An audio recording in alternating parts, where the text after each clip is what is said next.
Senator Cruz. Thank you, Mr. Chairman. Mr. Zuckerberg, welcome. Thank you for being here.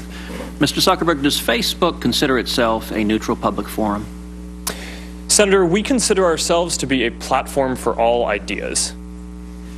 Let me ask the question again. Does Facebook consider itself to be a neutral public forum? And representatives of your company have given conflicting answers on this. Are you a First Amendment speaker expressing your views, or are you a neutral public forum allowing everyone to speak? Senator, here's how we think about this. I don't believe that there is certain content that clearly we do not allow, right? Hate speech, terrorist content, nudity, anything that makes people feel unsafe in the community.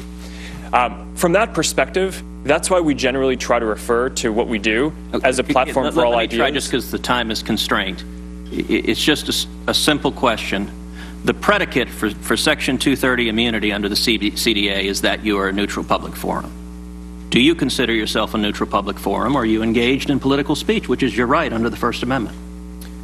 Well, Senator, our goal is certainly not to engage in political speech.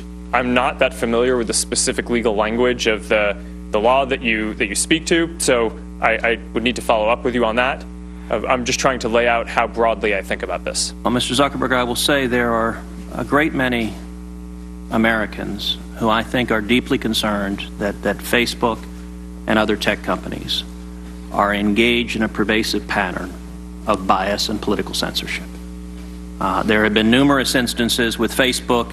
In May of 2016, Gizmodo reported that Facebook had purposely and routinely suppressed conservative stories from trending news, including stories about CPAC, including stories about Mitt Romney, including stories about the Lois Lerner IRS scandal, including stories about Glenn Beck.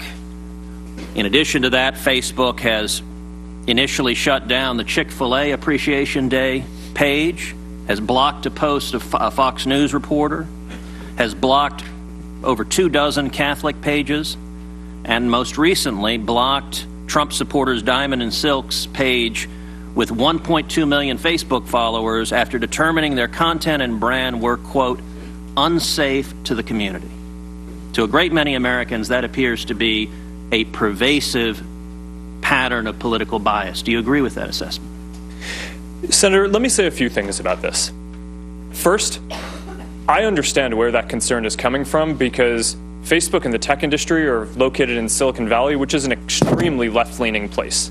And this is actually a concern that I have and that I try to root out in the company, is making sure that we don't have any bias in the work that we do. And I think it is a fair concern that that people would at least wonder about. Let me ask this question. Are you aware of any ad or page that has been taken down from Planned Parenthood? Senator, I'm not, but let me just... How about MoveOn.org? Sorry? How about MoveOn.org? I'm not specifically aware of those. How about cases. any Democratic candidate for office? I'm not specifically aware. I mean, I'm not sure. In your testimony, you say that you have 15,000 to 20,000 people working on security and content review. Do you know the political orientation of those 15,000 to 20,000 people engaged in content review?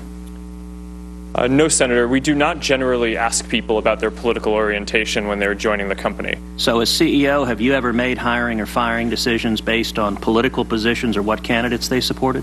No. Why was Palmer Luckey fired?